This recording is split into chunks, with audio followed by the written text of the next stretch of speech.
Representatives of our Asian American community, especially our Chinese American community. You're a really important part of the Richmond metropolitan area, a really important part of our Commonwealth, and I know Abigail and I are very happy to be with you today. And I'm so glad that we have some students here too. So we have full age range, and what I would like to do is talk for about 5 minutes, and then Abigail and I will take questions. And then when we get to maybe 20 or 12 or so, we'll take some pictures together. But I do appreciate you turning out today. Let me just say a couple of things. First, your importance. The importance of our Chinese American, our immigrant, new American communities in Virginia. Here's a statistic that may surprise you. I'm 60 years old. When I was born, 1 out of every 100 Virginians was born in another country. And Virginia was poor. In the 50 states, we were in the bottom 15 in per capita income. Today, 1 out of every 9 Virginians was born in another country, not 1 out of every 100, 1 out of every 9. And we're in the top 15 states in the country in terms of family income. There are some in politics, including our president, including my opponent, who will paint issues of immigration around problems or crime or challenges. But I think the statistics demonstrate clearly that for Virginia, as we have become more and more open and welcoming to people from all parts of the world, our economy has gotten stronger and stronger, and our society and culture has also gotten stronger and stronger. I deeply believe that. I worked as a missionary in Honduras in 1980 and 81. And because of that experience and my fluency in Spanish, I've had a very strong tie with our growing Latino community in Virginia. But especially when I was mayor of Richmond and then as governor, I've had increasing ties with the Asian American community that is so very dynamic.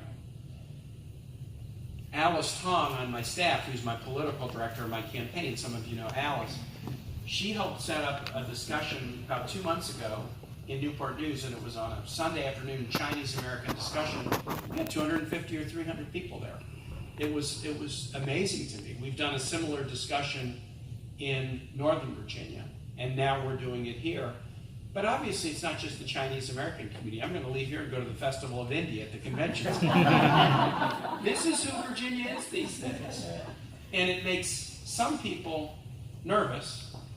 It makes me happy. It makes me happy that we are all together and trying to build what I call a Virginia that works for all. That's the theme of my campaign, a Virginia that works for all. It's about Virginia solving the problems of Virginians, taking solutions from Virginians to Washington and trying to implement them.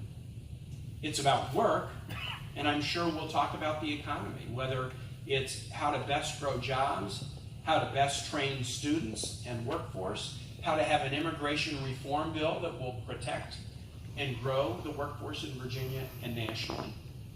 It's about fair wage policy, fair tax policy to promote and honor work and working people. And then the final part of my campaign is it's got to be a Virginia that works for all. I love the last 2 words in the Pledge of Allegiance that we ask these youngsters to say every day in their classrooms.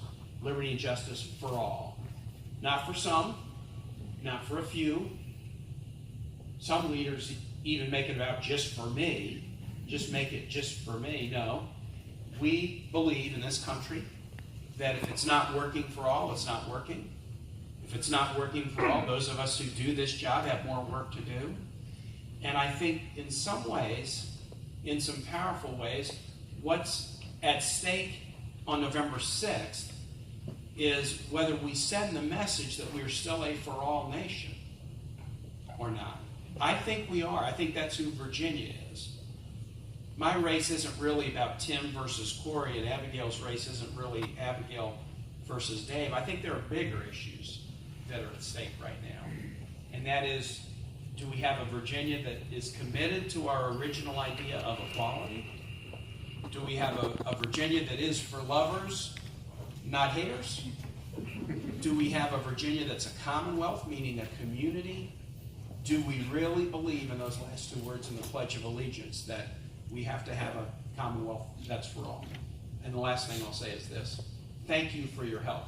Many of you have supported me from the time when I was knocking on doors in the van to be a city councilman in 1994. Just in brief interchanges.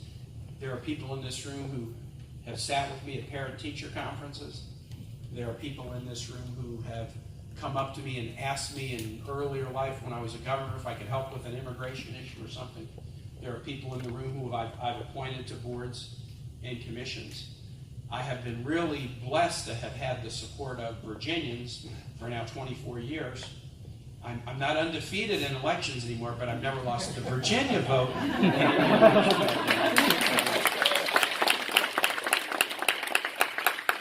But while Virginians have treated me pretty well, this is my home. The Richmond area is my home. And nowhere have I been better treated and more encouraged to try to be about public service than by my Richmond friends and neighbors. So thank you for coming today, and I know Abigail are really excited to take questions, to take advice, to get educated on things we need to know more about. And so, I don't know, Eric, are you going to be the MC of the questions, or should we call on people? How will we do it? Yeah, we have a moderator. Okay, we have a moderator for the questions, so please.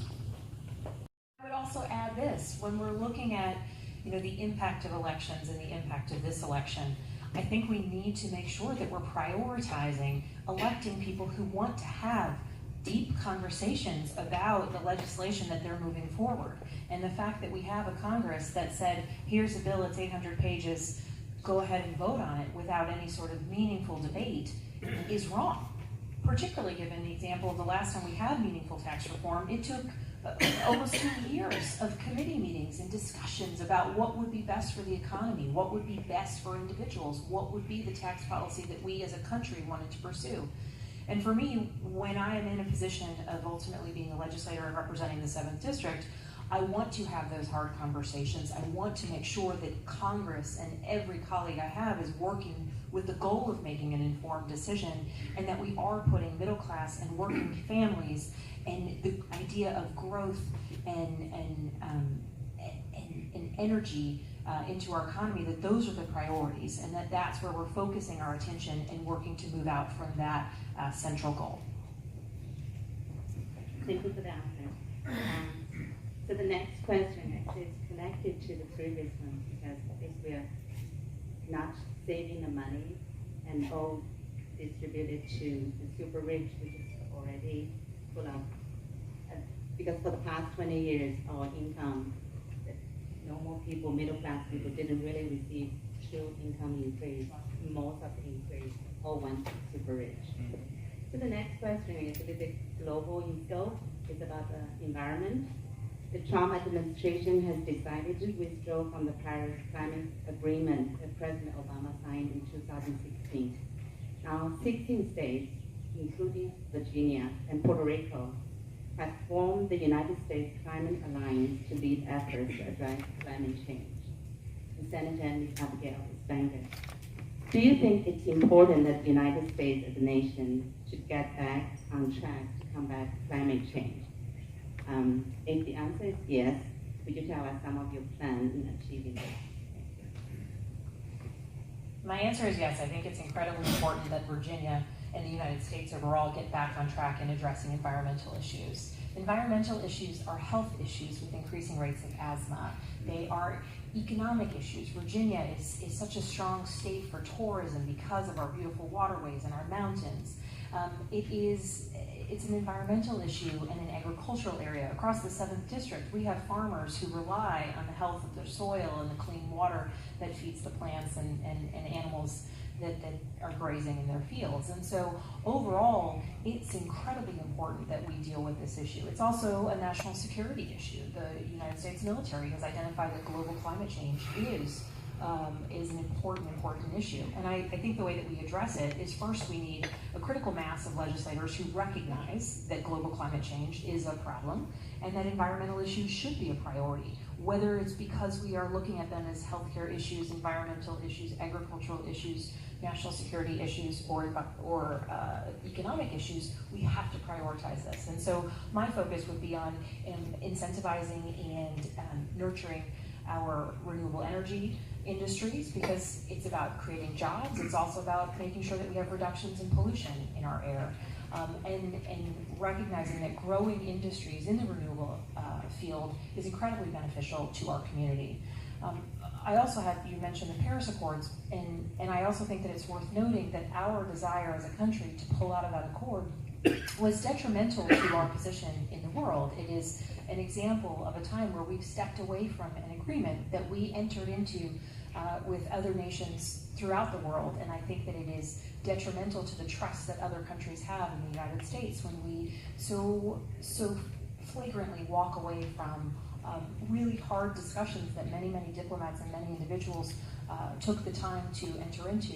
And I think that it's detrimental for the trust that other countries have in us overall, in addition to the negative impacts on our environmentally focused planning. I quite agree with this. Virginians believe in science. We don't think climate change is a hoax invented by the Chinese. like President Trump says, and like my opponent said. It's not a hoax created by the Chinese, it's science. And if you ask Virginians what they think about climate change, overwhelmingly, it's 80%. 80% say the climate is changing, caused in significant part by human activity, and we need to take steps to protect ourselves. And for Virginia, this isn't just a theory. I mean, I'm sure many of you have a lot of friends down in Hampton Roads, in Portsmouth, in Norfolk, in Virginia Beach. Normal tidal action causing streets to be flooded. The most important center of naval power in the United States. Abigail talked about national security issues, the naval base in Norfolk. The main road in and out is often underwater just because of normal tidal action. Forget about when storms happen. So we're seeing the effects, whether it's in flooding, whether it's in drought, whether it's in extreme weather events. There are species in Virginia, in the Shenandoah National Park, the Park Service have told me, that are disappearing as temperatures warm. Species that thrive in colder climates are disappearing. So we have a real need to acknowledge science and move forward. I think good news and bad news about Paris. So when the United States, we shouldn't have pulled out of the Paris Climate Accord. We helped put it together. The good news is there's so much innovation going on, American companies around the world, innovating in terms of energy that's lower and lower and no carbon, that the president pulling out of Paris will not stop that, but he can stop the U.S. being a leader of it. And why would we not want to be a leader of this? And so I think we need to get back in. One issue that's on the table right now, President Trump wants to open up offshore drilling off of the coast of Virginia. Now, all of the communities down there have passed ordinances saying they don't want to do it. The military is saying, for our operations off the coast, please don't do it. NASA shoots rockets out of the eastern shore, please don't do it. Chesapeake Bay Foundation, environmental groups, please don't do it.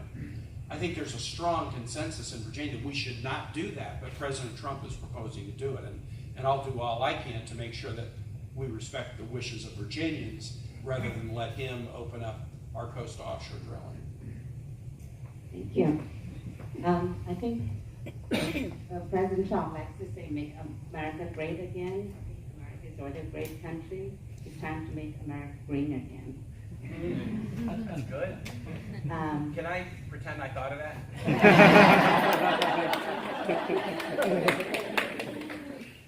So the next question is most of our people's mind, because we are Chinese American.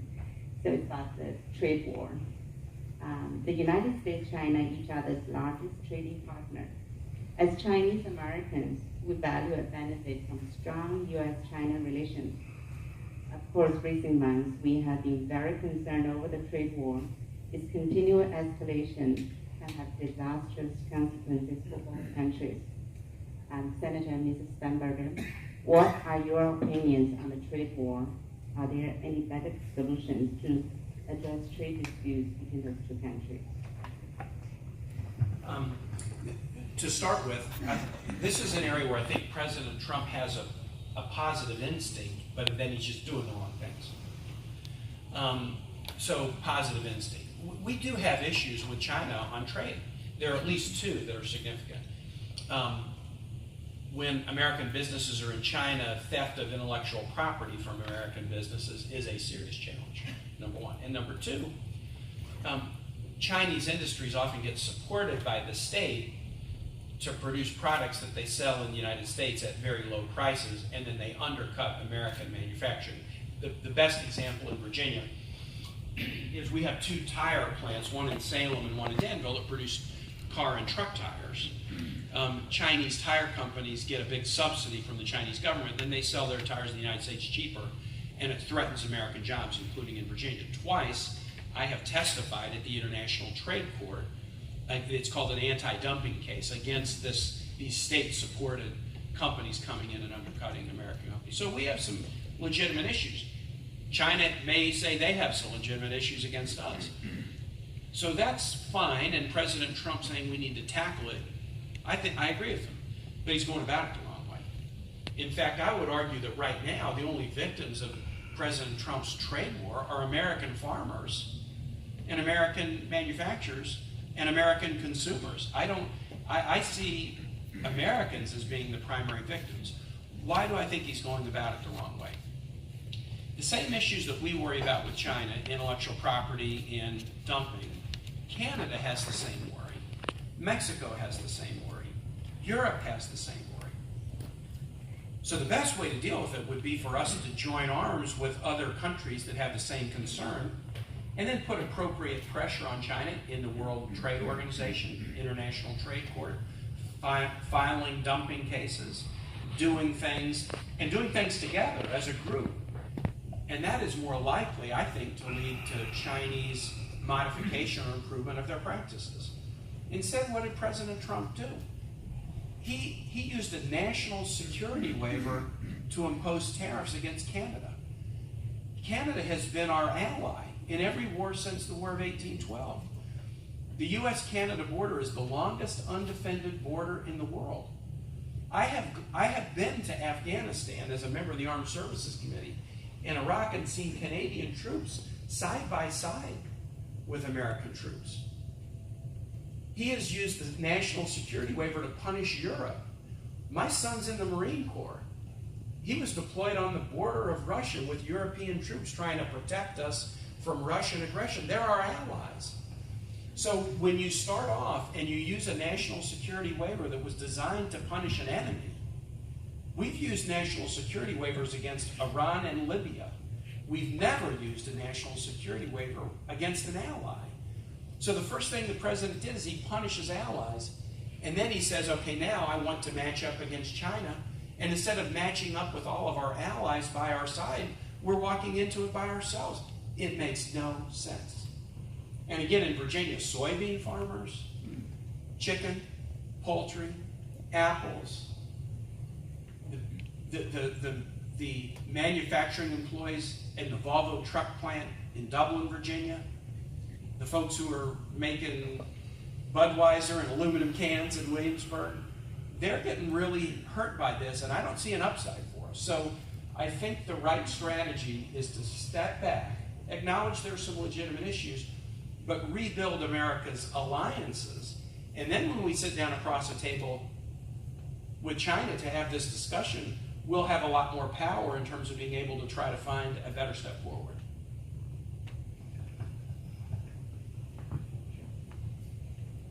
I would agree, and I think that one additional piece of evidence that it's the wrong policy is the fact that now we're having to bail out farmers who are so negatively impacted. And so they're adding billions of dollars additionally to U.S. spending to basically rectify an issue that we started in the first place.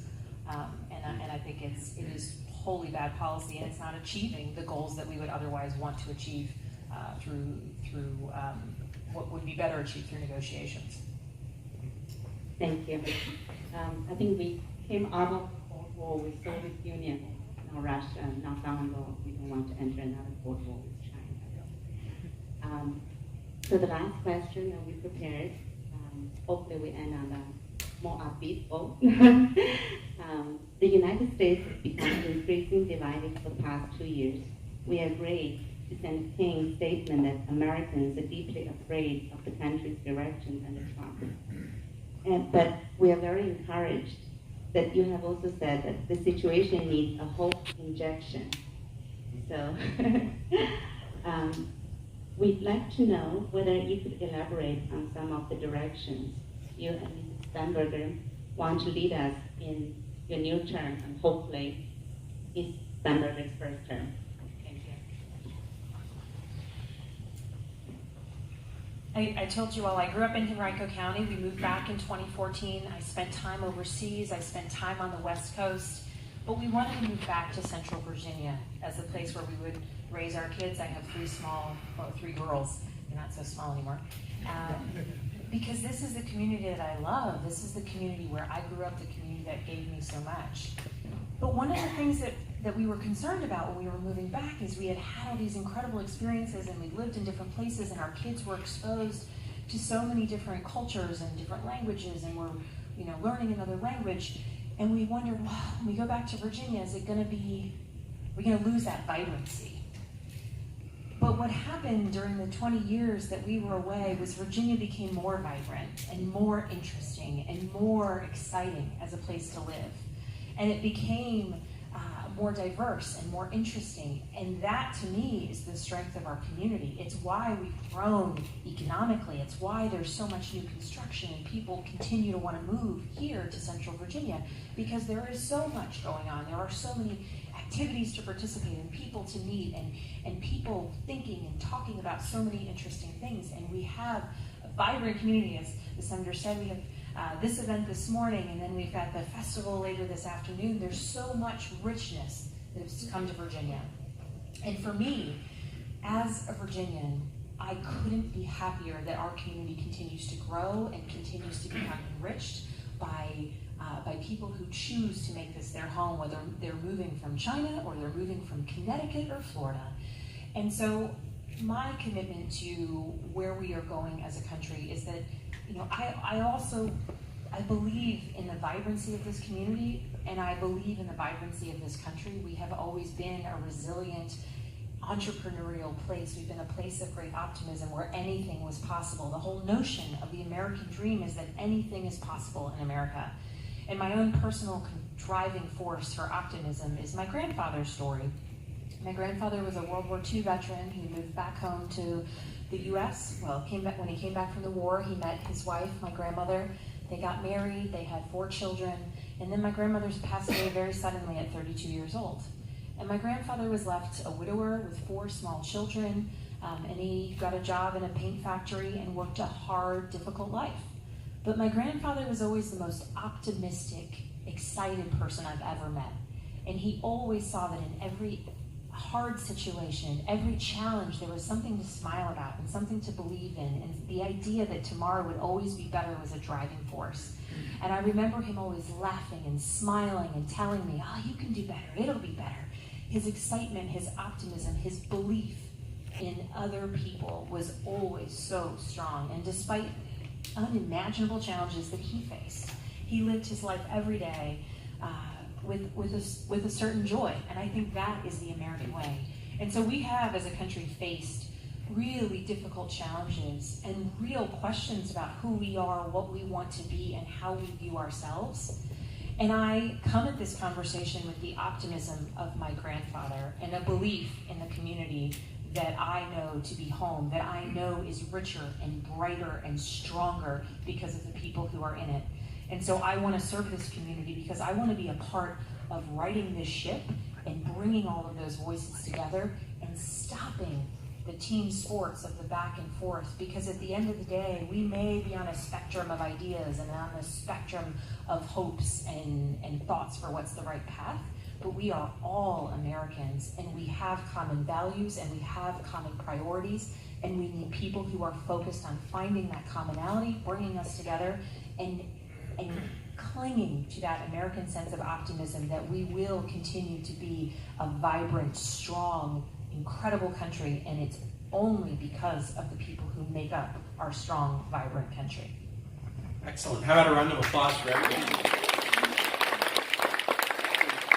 Let me just say a word also on my plans, should I be honored to have another term in the United States Senate, the things I really want to work on, and then we'll open it up and take more questions from folks who are here. First, on education. I'm passionate about education. Many of you know that when I was mayor, we created the Maggie Walker Governor School. Some of our kids were in that school together. My wife's on the State Board of Education. My passion at the federal level is career and technical education. Because when I came into the Senate, there wasn't a champion for that. My dad ran an ironworking and welding shop. When I was in Honduras, I taught kids to be welders and carpenters. So career and technical education as an important part of our educational system. High school, college, it's all great, early childhood education, but I want to make sure we have strong career and technical offerings for our young people. That's number one. Number two, immigration reform. Have to do it. Haven't done it since 1986. I was so proud in the Senate my first year that we passed a very comprehensive immigration reform bill in the Senate. But because there weren't enough Abigails in the House wouldn't do anything with it. And the House still, 5 years later, has been unwilling to either take up our bill or pass any other bill. I want to see a Democratic House that will take up the Senate bill that we passed 5 years ago, make it better, give it to us, and we'll put it on the president's desk, immigration reform. Third, reducing gun violence. I was so proud to march with all these Richmond youngsters in March, on the March for Our Lives. The kids put together the march in downtown Richmond to the Capitol. There's just no reason why we should suffer through tragedy after tragedy after tragedy, so many affecting our kids. There's no reason why people around the world should think about the United States as a place where gun violence is a daily reality. Why should we tolerate this? And I am passionate, maybe because of my painful experience of being governor during the shooting at Virginia Tech, I'm passionate at finally being able to step forward and find some solutions at Congress. And so those three areas, and then the last one is we've got to take more steps forward on health care. Obviously, health care is a huge challenge. I'm glad that the uninsured rate is down. I'm glad that 400,000 Virginians will get Medicaid expansion, so exciting. I'm glad that women can't be discriminated against in premiums, that you can't be kicked around if you have a pre-existing health condition, that young people can stay on family policies till age 26. However, costs are still too high. Prescription drug costs are still too high. Too many people still don't have access to health care. We have to take a next step forward. And as a member of the Health Committee in the Senate, I'm very excited to work on that too. So those are the priorities that I would try to tackle in the next 6 years in the Senate. Thanks so much for having us. And now maybe we'll take some questions from the audience, and we'll try to go back and forth between each side of the room, please. And just introduce yourself as you ask the question. Yeah, my name is Mohammed Chaudhry, and I've seen you many times. And I know a lot of people in here. My question is, the hot issue is right now is Supreme Court Justice. So it looks like Trump, I did not say President Trump because he's not my president, first of all. Trump, and here, a Republican Congress is about to put looks like a rapist in the Supreme Court, who is a disgrace for our country, for America. So is there a democratic action or on Senate level? This is more for Senator Kaine. Is there a plan for filibuster to slow it down, or is it a plan for filibuster to, is it can be done to deny him to the Supreme Court justice? Let me do Supreme Court, Judge Kavanaugh's nomination. Because a nominee can be approved with 50 votes plus a vice president breaking a tie, the filibuster is, can you use a 60-vote threshold to block it? There's no 60-vote threshold any longer on nominees. The 60-vote threshold affects legislation, but a nominee only needs 50 votes plus a tiebreaker. There's 51 Republicans and 49 Democrats now. So what we must do in order to get a Supreme Court nominee who doesn't have this question by his name is find 2 Republicans who will vote with us. That's what we must do. And that's what we are endeavoring to do.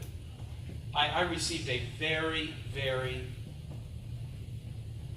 sort of heart-rending email earlier this morning from a friend of mine who is a woman who's a retired judge in Virginia. And I've known her for 30 years. And she shared with me what she's never shared with me before about the fact that she had been subject to multiple sexual assaults early in her life and how deeply scarring that was for her and how that was all awoken in a painful way by this testimony. We were so worried that we wouldn't even find one Republican willing to stand up and say this is a serious enough allegation that it must be investigated. There were witnesses who wanted to come and testify at that hearing Thursday who were denied the opportunity to testify by the majority. But yesterday, Jeff Flake, who is my friend, he declared that he was going to vote for the judge, but as he then talked to women in the hall, and I'm sure to his own staff and his own family, he just decided, why do we have to rush on this? Let's try to get this right. And so at least there is now the prospect, there is now an FBI investigation and the prospect of getting more information about the allegations that would enable us to make a better decision and hopefully find some Republicans who would be willing to stand and say, we can find a nominee who would be a great judge, who would not have this question mark by their character. Because if you put somebody on the court with that question mark, then anybody who has suffered or is suffering from sexual assault or abuse or harassment will feel like the door of the court is closed to them. They will feel like they will not be taken seriously if they come forward. So this is very, very high stakes right now. How about a question on this side of the room? Please, I'll go to Minnie. And then. So thank you. My name is Minnie, and I am a sophomore here at Tucker IB. So my question is this. Tucker Tigers! Ever since Trump became president, there's been an uptick in racial hate crimes against Chinese Americans and Asian Americans in general. And so I'm concerned that President Trump won't do enough to stop these racial hate crimes. So my question is, what steps will you take to ensure that these perpetrators of these crimes will be properly punished? And what steps can we as Chinese Americans do to combat this bitterness and make sure that our achievements as Chinese Americans are recognized beyond the typical "that's so Asian" of him or her? Do you want to start out with that? Yeah. That's a lot of applause to that question. Thank you, Lee. I'm going to let the J.R. Tucker grad start with the answer. So I would start by saying that you don't need to do anything differently. You are already doing great things, and I'm speaking directly to you as a young woman asking this question, being engaged with your community, with the larger community. I think the overall Asian community has done incredible work in hosting events and being engaged and welcoming people to learn more about your heritage, and that's incredible, and that's a wonderful contribution to the community. And so, you know, I don't think that other steps need to be taken because other people are aggressing towards. We have some prepared questions. This is gathered from the Chinese community. The first question is about the Trump tax cut. So it's widely agreed that middle class and upper middle class, which many of us here belong, do not get much or any tax relief from the Trump tax cut. The new tax law does benefit the super rich. So a lower tax rate for them could potentially save them thousands or even millions of dollars. So we'd like to know from Senator or Ms. Abigail, what is your opinion on Trump's tax cut? What needs to be done to make sure the middle class will truly receive some tax relief? Perhaps I can start since I cast a vote on the bill, and then Abigail can share her experiences. So the vote on the tax bill was last December. I've worked on tax policy at the city and at the state level, who would have loved to have been included in a dialogue about the tax bill, but instead they handed us 800 pages with handwritten notes in it on a Friday night, and they said we're going to be voting in just a couple of hours. We had no meaningful opportunity to impact it. And we desperately needed to do tax reform. We haven't done it since 1986. But there's a right way and a wrong way to do it. And there are good priorities and bad priorities. And what we got was a bill whose priorities were, in my view, completely misplaced. The best way to summarize it, and I would summarize it similarly to the way you did, was deep and permanent tax cuts for corporations, but tiny, temporary, expiring tax cuts for people. The benefits overwhelmingly to the wealthiest individuals and largest corporations, and adding $2 trillion to the national debt over the next 10 years, which is going to be little youngsters like Minnie and others who are going to have to be figuring out what to do it. That was irresponsible. What would be the better way to do it? On the floor of the Senate, the night they gave us the bill, they said, if you want to try to amend it, you can propose an amendment as long as you keep it to 1 minute. Now, this was a 900-page bill. So I stood up and I said, I can't fix the whole bill in a minute, but here's what I can do in a minute. Don't drop the corporate rate from 35 to 20, drop it to 25. Make a few other minor changes, and then take all of the individual tax cuts that are temporary and make them all permanent. And if you do that, you'll also reduce the deficit by $1 trillion. 34 Democrats voted for that. Not one Republican would vote for it because they said permanent tax cuts for corporations was more important to them than trying to help regular working people. So what we ought to do is really do not just tax cuts for the top, we ought to really do tax reform. I think that tax reform does involve a corporate tax rate that was lower than it was before last December. But we have to rebalance this so that the benefits aren't just at the top end, but that are for small businesses, middle class, working people. I'll give you one last example that's really powerful in Virginia. Many of you who file your taxes as individuals, you know that you've always been able to deduct state and local taxes as a deduction.